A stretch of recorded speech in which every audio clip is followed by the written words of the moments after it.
In Vida, Alabama this morning. This is a yard I call Dan's.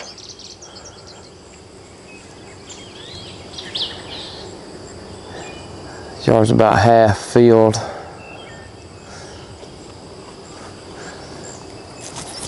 I'm gonna fill up some of these empty spots and try to get this yard filled up. Today we're just gonna be shaking bees down, driving our queens down in the bottom brood box and moving our excluders down and getting ready to pull supers here in the next 3 or 4 weeks. We'll be setting the hives that's above these double screen boards on top. We'll be setting them off maybe on these empty spots right here to get this yard filled up. That'd be a good spot for them. Whatever extras we have, we'll move to another yard. Got a few comb honey supers, those yellow boxes. Back one back there, the bigger one's gonna be a cut comb. The small one in the front, that's a I forgot the name of that one. That's a one that comes in little plastic cartridges. Trying it out.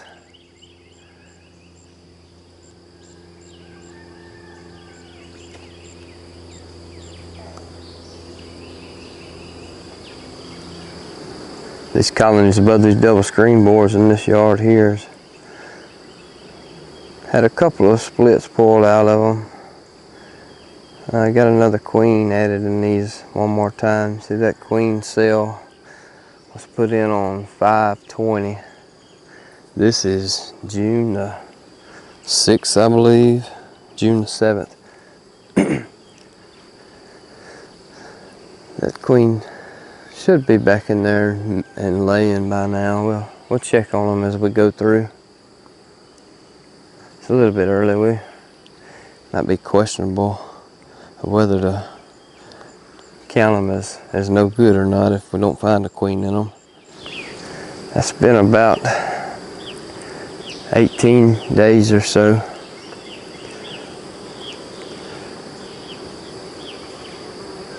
They should be laying. It's gonna be right on the verge of. I like to check it 3 weeks, and if they use the queen cell that you put in there, in 3 weeks there'll be eggs. But sometimes they don't use that queen cell. You have to kind of look. You can see some remnants of old cells in there that they had created on their own. If they didn't use your queen cell, you'll find where cells were made and tore down. It's a good indication that they made their own queen. If they make their own queen, you gotta add 2 weeks onto that time frame. So it's a good month. If they made their own queen, it's about a month before you'll see eggs in there. So you gotta look for that as you go through them. It just extends it out a lot. It's kind of aggravating to have mixed in. Have to deal with different time frames of when you pull them, but part of it's the way it is. Raising your own queens, it's just the way it goes sometimes. There's a lot of tallow trees here on this yard. Our northern range of where we have hives is, if you're from the Alabama area and know where Clanton is, Chilton County, right in central Alabama, that is the northern territory, the northern part of our territory. We run down south of that, Autauga County, maybe some in the north, Dallas County. Our range of hives is the northernmost part of the state that we find tallow trees. This yard here is a little south. It's down in Dallas County, a little south of our northernmost area. And there are a lot here. There's one right here in the yard, but they're scattered around here everywhere. Starting to bloom. Haven't really seen the bees on them yet, but it's coming. If you have those tallow trees, when the weather's right, they go to making nectar, they really fill up the boxes fast. Gotta make sure you got room before they start blooming. and keep an eye on them during. Make sure they don't run out. They bring in a lot of nectar. This blue suit I'm wearing today, if you haven't seen them, this is a really thin suit. It's really nice when the weather gets real hot. If the bees are not really bad that day, if the weather's good. It's really cool. It's almost like wearing nothing. It's hard to find. I've seen them online with one or two retailers. There's a guy brings them to a couple of our local bee expos and sells them. That's where I find them at and where I buy them. But if you can find it, they're really thin and kind of easy to tear up. But they're like $100. Kind of expensive for it, but it's really nice to have if it's really hot.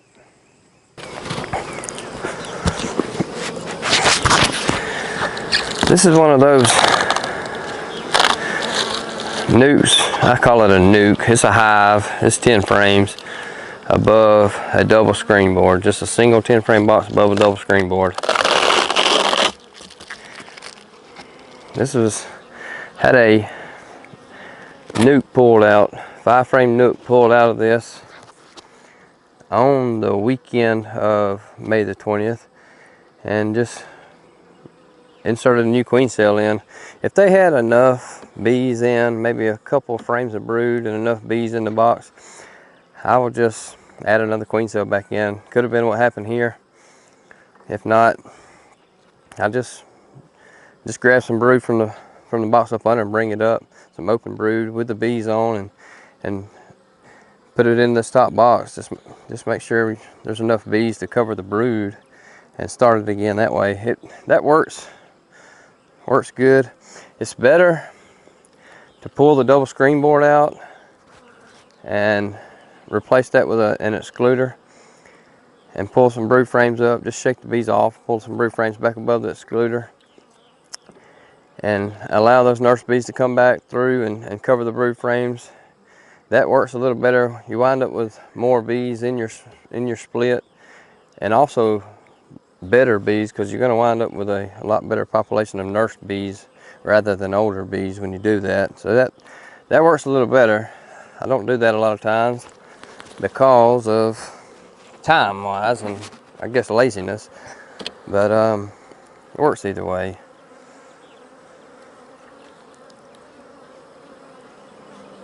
As long as you get a queen in there mated and willing to put the time in through this time of year, the nectar flow is going to be winding down well before they get grown out in this 10 frame box. So making them this late, you need to be able to keep some feed on them until you get these 10 frames drawn out and get a good population of bees in here and get some feed on them. If you're making a nuc like this late in the flow, and say you get half of this drawn out, get maybe 3, 4, maybe 5 frames of bees, the flow ends and they stop drawing frames at that point. At some point between, they're going to start to reduce their population, especially if you got anything other than Italian bees. They're going to reduce their population, and they're going to go all the way into the fall without any more frames drawn out. And it really reduces your chances of making it through the winter time, because there's not a big enough population of bees, and half of those frames are not drawn out, so therefore they can't store anything in there, and they can't grow as fast because they can't lay as much brood up. What they have drawn out, they're going to try to get stored up, so there's really nowhere to lay brood. But if you'll keep syrup on them, keep them fed up, and keep them drawing, get those drawn out, all the frames drawn out, get your food, move the outside, and got a bigger area for brood to be laid up. It gives you a lot better chance of having a good hive, good populated hive with enough food to make it through wintertime, and it increases your chances a lot. I haven't been in these hives since I made the split and added these queen cells. Usually when you open it up, there's not many frames drawn in this box here, but I see all the bees clustered right here in the middle. Usually if there's more frames drawn out, when you see that, it usually means that's brood. There's going to be a queen. Brood's kind of focused in that area. But with no more frames drawn out, this being the only frames, they're going to be in that area anyway, because that's where the food's going to be. And that's the case here. Just solid pollen, bee bread, nectar. That's a solid frame of it right there.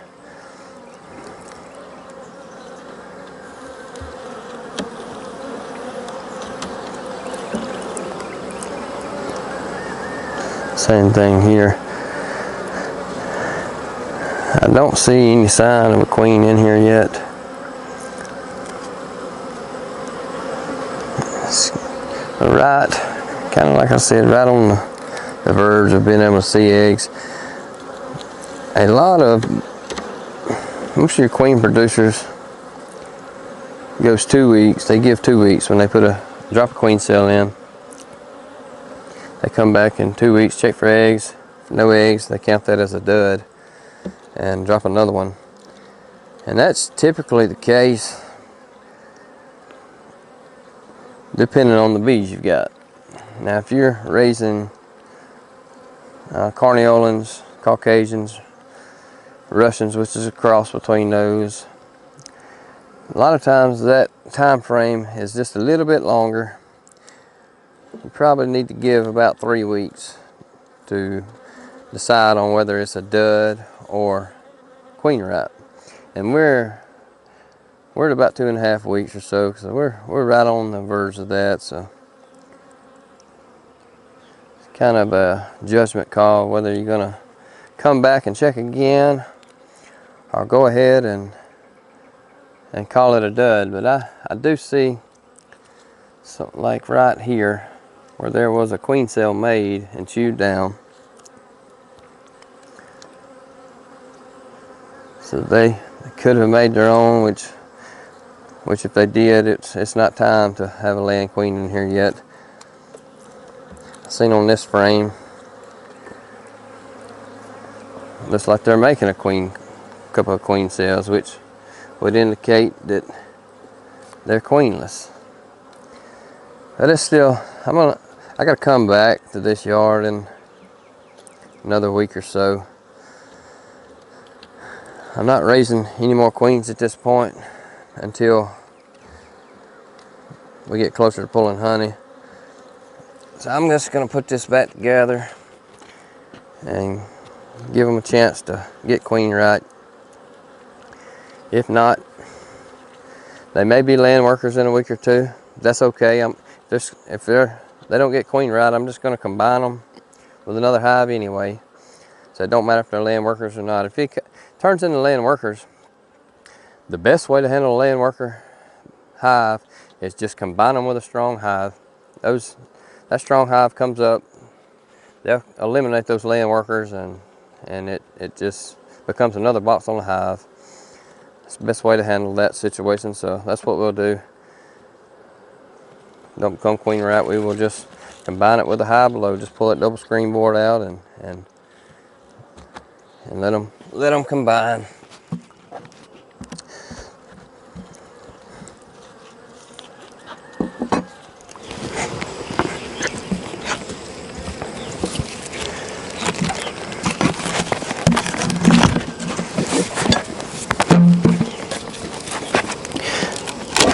All the hives on these pallets, I keep saying I don't have any help today by myself. So I'm gonna get all these queens in this yard, shook down in the bottom box, and move my excluder down.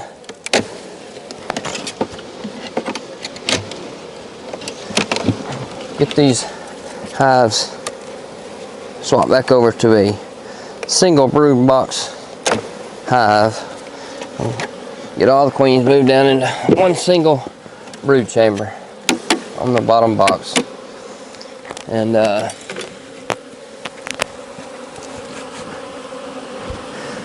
that's the way we'll have them for the rest of the year. It's the way we overwinter them. We'll pull our supers off in about 3 more weeks. So we're just preparing for that. That way when we come in, all we've got to do, we'll have them queen moved down and prepared for winter time.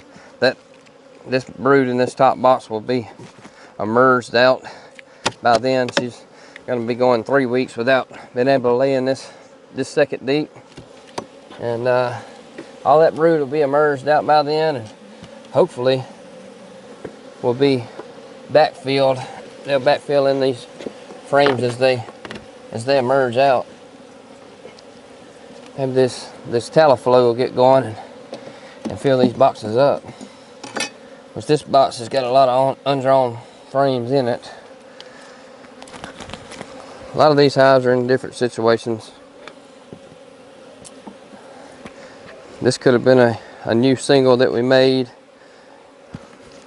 earlier in the year and just added a second box for room. Maybe even swarmed at one point earlier in the year and just didn't have the population to draw these frames out. As we go through, we'll check each one to be queen right. Not raising any more queen cells right now, so I probably just move any of them that I find queenless. Probably just move a frame of open larva with some eggs. Got to have some eggs on it into the bottom and below the excluder, and allow them to make their own. That's works okay. It's not the best way to make queens, but it's the only way I've got right now without grafting queen cells, and I'm okay with that. If I was selling it, I wouldn't raise queens that way, but for my own use, I don't mind walkaway queens. They work out just fine.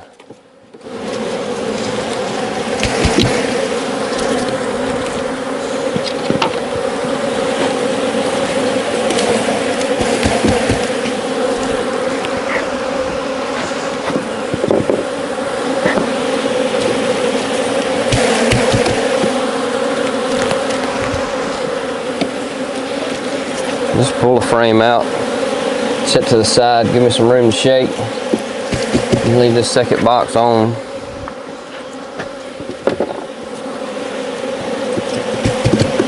Shake the bees through it.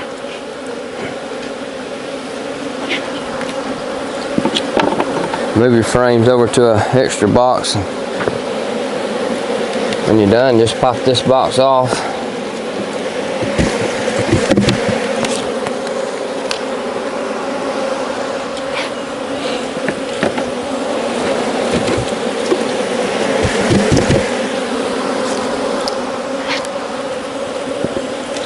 Now we know our queen is in that bottom box at this point.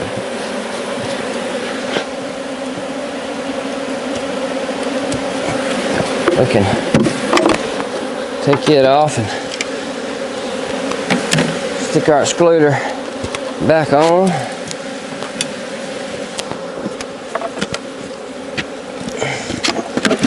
Go right back with the box that we moved those frames into. This back together.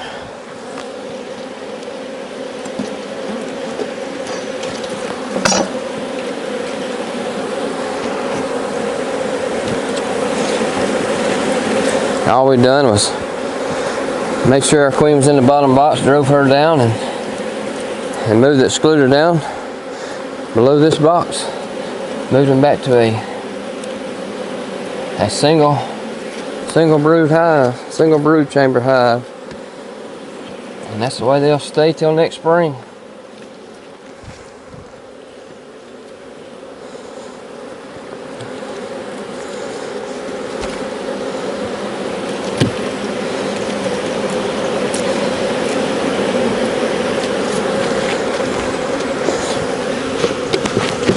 Any super zip was on, Go right back on top of that hive now, because there, anything above that bottom single brood chamber is supers now at this point.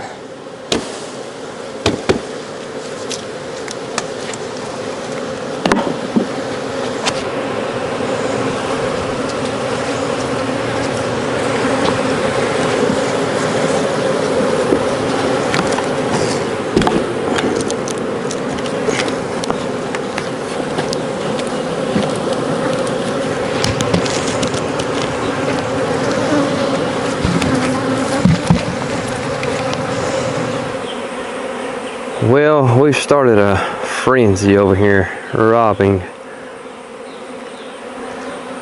It's early in the morning, all the foragers are still at home, hadn't started flying yet. And this, with them all here in the hives and starting to come out, they found our open hives and started trying to rob real bad. If you have this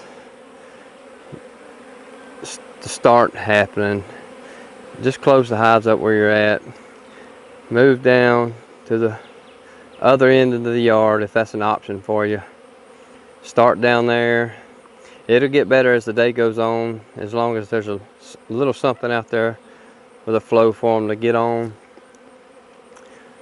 If not, it may not get any better, but if you don't have the option of moving farther away, just close them up and leave them alone and come back at a better time. This can, if you got any weaker colonies, this can be a real problem for you. If you get this started, they can just start moving down the line of your hive, down the row, and start trying to rob every hive. And the ones that are weak, they will be successful at. So best just close it up. And that's what we're going to do today. What I'm going to do today. I've got this little thin blue suit on I showed you, and it's good on a good day, but today's not one of those. These bees are, we've got a break in the flow right now. This tallow is just about to start putting nectar out, but we've had mimosa going, but it's been raining for a few days straight now, almost every day, and it's got the nectar stopped for right now. So when that happens, you get strong hives built up. Most of these hives are really strong.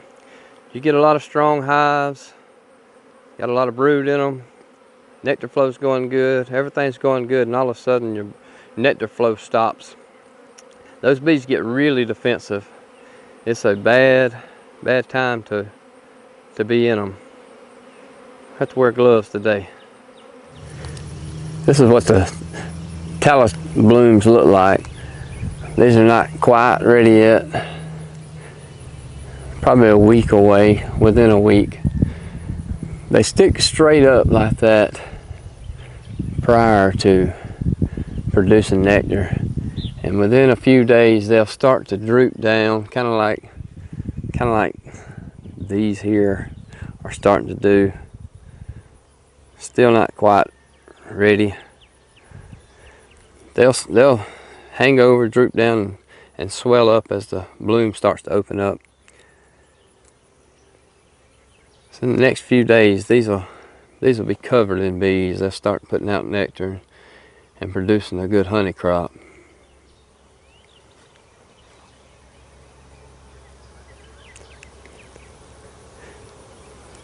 You can hear the bees starting to really check them out. There's a few blooms that may be putting a little nectar out up top. I can hear the bees roaring around the top. Some of those up there are probably got nectar already. Over the next few days, this tree is going to get very loud. This yard has got tallow trees just everywhere. I'm gonna have to add some supers. As you seen the robbing that was going on this morning before the bees got to flying out of the hive. It was early. We left, had to go pick up a trailer load of supers. As I started going through these hives, man, these boxes are packed with honey. These supers are all filled up on, at least the hives I've been through, most of them have been full. I gave them a little time to settle down, and as I went and got those supers, went and got my other bee suit. But you can see the difference now as these foragers are leaving the hive. They are really foraging on something. This tallow is what they're foraging on. Seen some of the trees that here on this yard, they just started to get on, but I'm assuming that there's a lot more in the area that is putting out a lot of nectar already. So they are fixing to pack some honey on these hives. So we've got to get some supers added today. Bring in that tallow honey. Around here, most people around here knows that it's popcorn trees. It's an invasive tree and it spreads like crazy around here. But I like it. It's probably not good for our woods, for our environment, but it's good for these bees. It's good for honey crop also.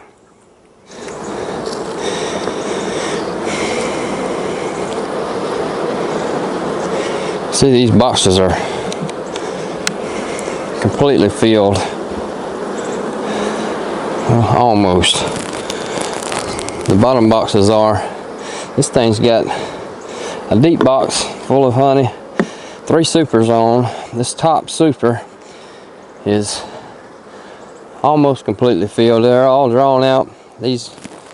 Maybe these couple of frames here and one right there may have a little room, but that's about it.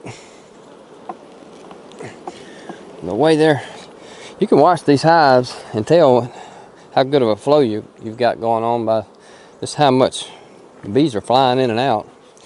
And they are really pouring in and out today. So there's a good flow that's been turned on from these popcorn trees, tallow trees. So I'm going to add, see what I'm going to do. I got a couple more of these cut comb honey boxes. Just a thin surplus foundation in these. I'm going to make some cut comb. I'm going to stick that right there.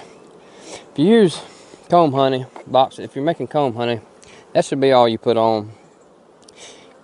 When you got a really good flow kickoff, good population of bees, you don't want anywhere else to store honey.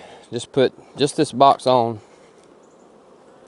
and close them up. Keep an eye on it. As soon as it gets capped off, pull it off, and then add more supers. But I don't follow directions real good, so I don't really have time right now to be leaving them with just that and keeping an eye on it and coming back and getting it. So I'm gonna leave it a little longer than I should, and I know they're gonna fill that up quickly and need more room, so I'm gonna put another super on with it and leave it like that.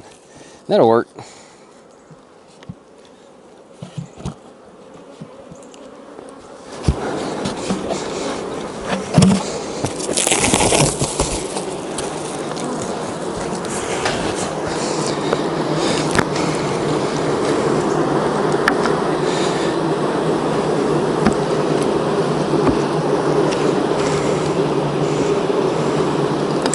If you're checking splits for the first time to see if they've been successful, to get queen right, you know, if you're going to be leaving them in place, you don't have to go through all this. Your brood's going to be, if you're putting drawn comb in the middle, drawn out frames, all you've got to do is just reach down, spread these frames apart right there, and you should be able to see brood.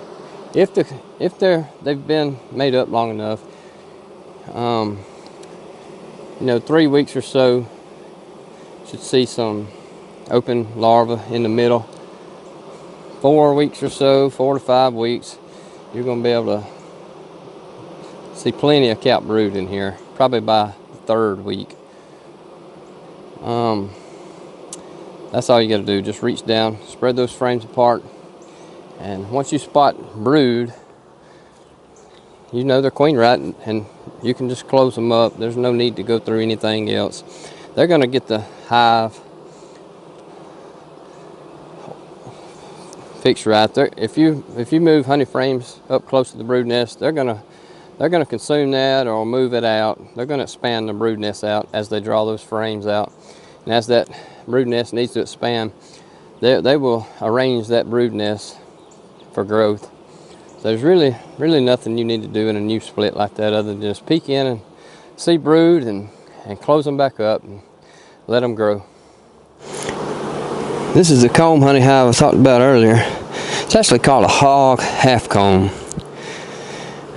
Each one of those cartridges is pre-waxed and set on the hive, get it drawn out, capped, and you pull them out and pull those spacers out on the sides, and all those cartridges come out as a group, but they're just taped together. Once you get it out of that box, they separate into 40 individual cassettes, and they come with caps. You just put a cap on them and put a label on it and sell it just like it is. It's really easy. You got to have a really good flow going on to get these done. It needs to be put on and capped and taken off as quick as possible. But this one's working out. This is gonna be tallow. Gonna be some tallow comb honey. Chinese tallow, popcorn. Another tree that we have blooming this time of year, makes a good bit of honey, is sourwood tree. A lot of beekeepers hear that you can't make sourwood honey at this low of an elevation. And while that's true that we don't make as much as they do at some higher elevations, we do make a good bit of sourwood honey. Trouble is that we have a lot of other stuff blooming. Sumac is about to be blooming. I got the tallow trees. White Dutch clover's blooming now. Mimosa. Other couple of other things, but you just can't single out sourwood in this area. It's just going to be, your super's going to be mixed with other kinds of honey. So that's the trouble with making sourwood honey here in Alabama at this elevation. I'm finished up with selling queens and nucs for the year. I got one customer left that I owe 4 queens to that I had promised to get an order to earlier and haven't done it yet. So I'm going to pull her 4 queens. Got a few singles that I made up 3 or 4 weeks ago. And a couple of, maybe 2 or 3 nucs here on this yard. I'm going to pull her some queens out, and I'm not grafting right now, so when I pull them, I'm going to make sure that we got eggs in there and just let them make their own. I'll talk a little bit later about how I manage that, how I make that as good as possible. But I use these battery boxes and JZBZ queen cages. I've got candy installed in those. Got a cap on them right now, but cap won't fit in this box. I just glue a little sponge in one end and put a little queen candy in one end. And I will typically put some attendants in the cages as I pull these queens. That's not the best way to requeen a hive. Some people want them, some people don't. If you don't want them, you can release them. It's better to requeen a hive without the attendants in it. Your acceptance increases pretty good bit when you don't have attendants in the hive. So it's better to release those if it comes with attendants before you install her in the hive.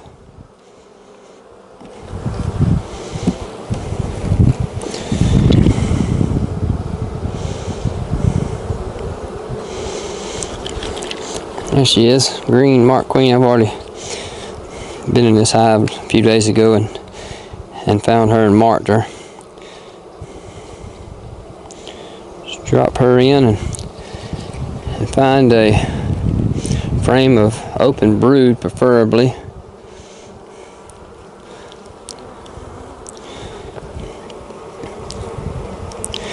Just grab a couple of young workers off the frame and install them with her. I like to drop about 4 or 5 in there. But also I'm going to shake some bees into the box external to the queen cages. I'm going to shake a few bees in there and help keep the box warmed up and help keep the queen fed. She's going to be picked up tomorrow, so those will do just fine.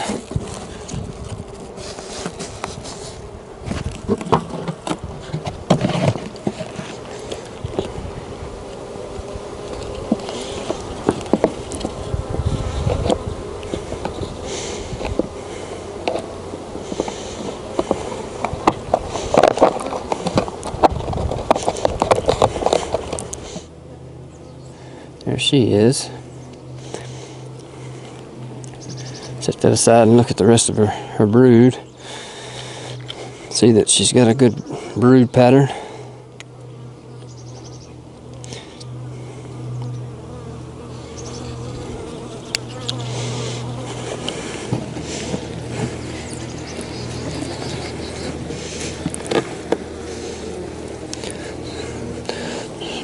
Cap brood right in the center.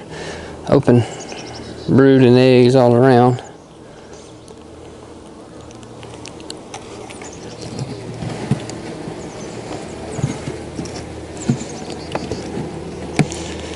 Good queen.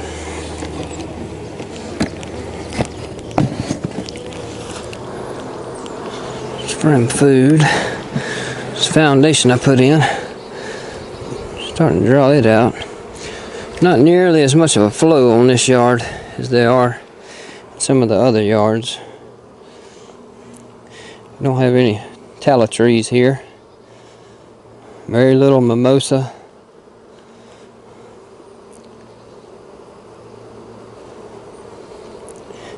Hardly any sourwood. So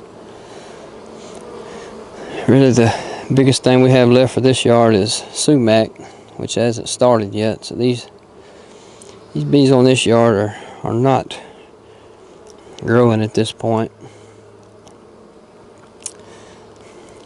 They'll grow on out on the sumac a little bit, and then we'll pull honey and start to feed a little bit. Get some of these smaller hives, these later splits built on out, and get some feed back on the stronger hives. We pull all the honey. There's the queen. We pull all the honey off and feed back sugar syrup. Sugar syrup's way cheaper than feeding them honey. It's also good for the bees, contrary to what a lot of people believe. Sugar syrup is very good for the bees. It's in some cases better than honey, especially through the winter time. This is June the 8th. We're in what we call our Milton yard. It's in Milton, Alabama. It's unseasonably cool this morning. All the bees are in the boxes pretty much. A lot of these boxes look empty. But it's just because it's pretty cool. Just going through, doing the same thing we've been doing. It's the life of a commercial beekeeper. It's tedious work. Same things day in and day out, yard to yard, till you get your get that round finished of whatever you're doing, and then start a new round of something different.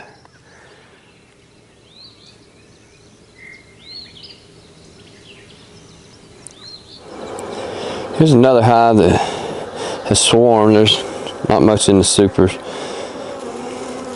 One thing about going in these double deeps and with the excluder on top of those through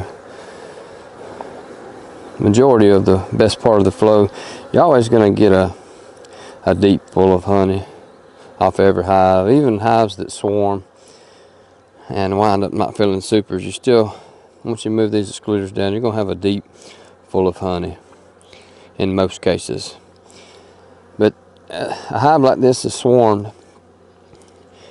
As I shake the bees down and move the excluders down, I'm checking for queen rot in each hive, and that consists of, the way that I do that is almost always in this top box there's going to be some brood. I'm not necessarily I'm not going as far as finding eggs in each hive. I pull up a frame just like this, see brood right there, that's good enough for me. I'll move on. Once we pull supers off and start to make splits for fall, if a hive like this has recently become queenless, I'll catch it then and manage that situation at that time. But for right now, just seeing cap brood's good enough. You usually, as you go through and probably get more towards the center of the hive, we will probably find some open brood, maybe even eggs. That'll be even better. But for now, that cap brood's good enough.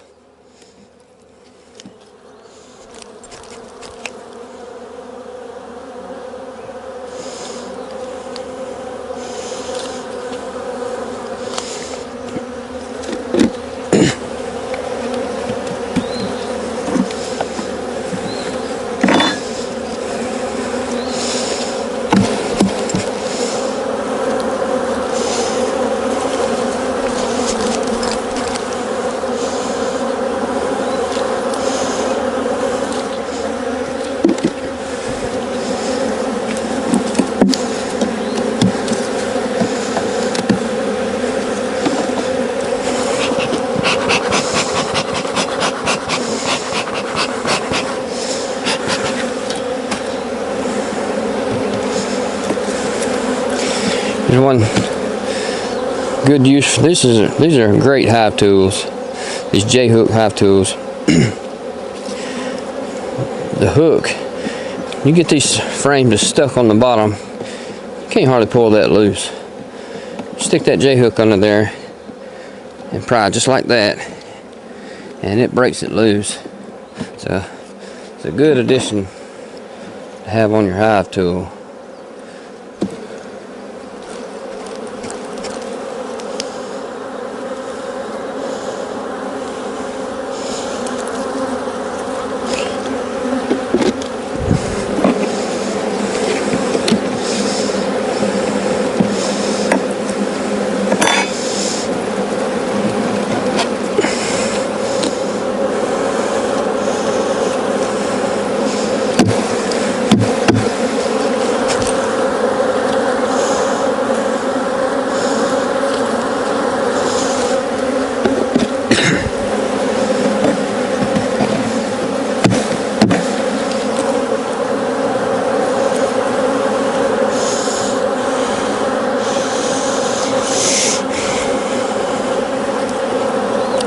And as I get in the center of this top brood box, finding cap brood, a good bit of cap brood, and all of a sudden here's chewed down queen cells. That's queen cells that have emerged out, and they've chewed them down after they've emerged out. But for a while after that happens, you'll see remnants of those emerged queen cells. And that is a pretty positive indication that your hive is swarmed, and that's going to be the case here. That's That's the reason for this lower population of bees. Here is a queen cell that has, you see the cap still on. So that queen cell did not emerge. One of the others emerged out, or multiple had emerged out, and this one was chewed down from the side. They eliminated that one.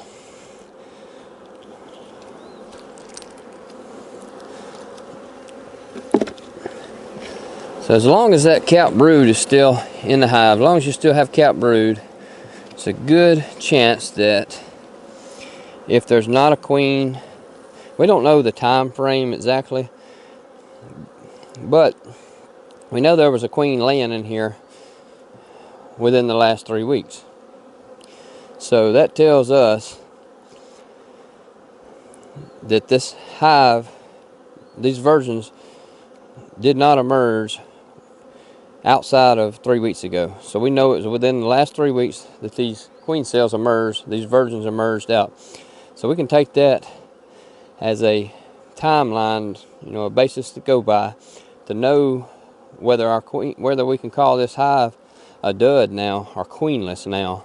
Not a dud, but whether they failed to requeen themselves or not.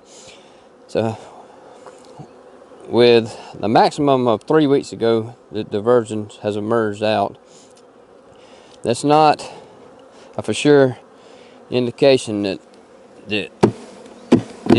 these virgins have had time to get mated and started laying yet. Once that cap brood's gone, we know that it was past 3 weeks, and there should be, when there's no cap brood left, there should be a queen laying in there again. If you find a swarmed hive, all the cap brood's gone, no queen laying again, then it's time at that point to take measures to get the hive requeened, because they have almost surely failed to requeen themselves. As long as that cap brood's in there, there's still time for that virgin that wound up being the one that was left in the hive. Still time for her to still be mated and eventually be laying. So you would just want to close up this hive and come back and check again in another week or so.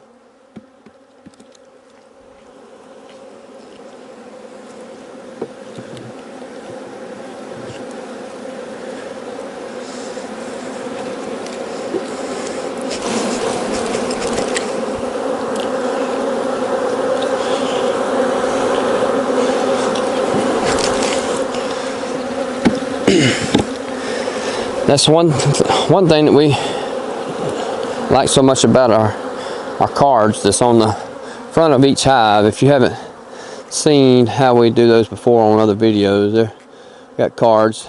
We just pin them on the front of the hives and just take notes through the year on our queens, conditions of the hive, and anything we think we might need to remember for that hive. So this situation right here would be one of those times. I will take and mark on that card that I'll just write today's date and write that they had swarmed. And I know when I come back to check this hive and see if there's a queen laying in it at that point. If there's not, then I'll have to do something with this hive. And I'll either put a queen cell in, or the population has dwindled down enough by that point, I'll just set the boxes on top of another hive, and at some point later just make another split to fill in these empty spots.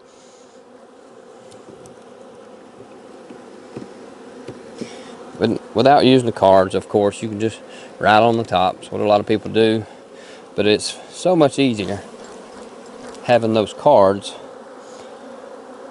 to write on. They stay.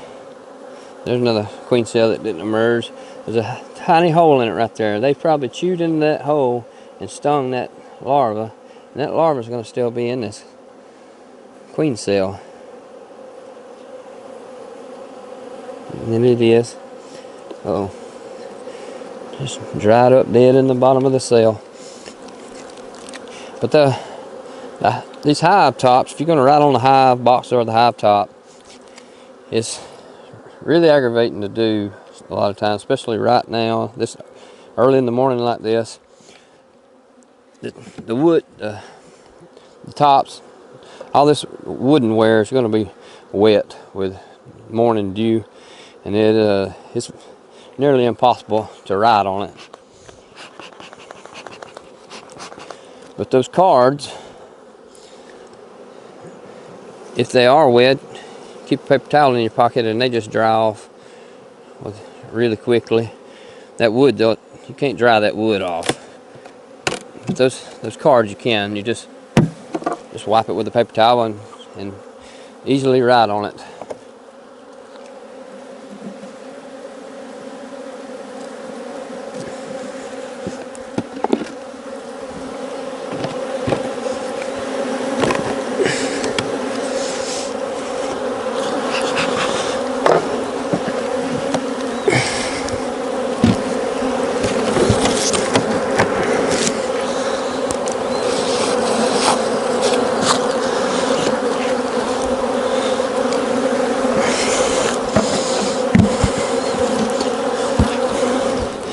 One thing that I do as I go through these frames of honey in these supers and top boxes, these thicket deeps, you pull out frames that's got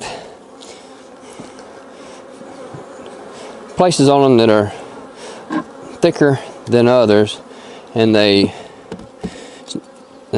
stick out into the next frame, just like this one. This box got 10 frames. Once you get combs drawn out, you'll put less frames per box, and this is not as much of an issue.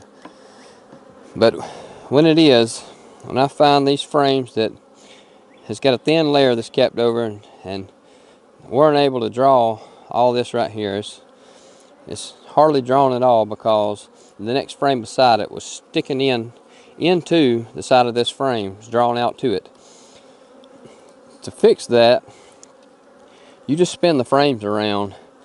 I try to stick them fat parts out against the wall to give me more room in the middle of the box, and find you some frames that are capped over, that are flatter, don't have places protruding out, and stick that part that's got the indentions up against that next hive that's flat-sided, and that will allow them to finish drawing out these cells, add honey in them, and get them capped off. Whereas if you just leave them with the frame protruding into this, that's all they're going to be able to store in it. But moving them around and giving them space between the frame where those empty spots are, that allows them to get in there and finish drawing that out and storing honey in it, and we'll get some more honey in those frames and in your box.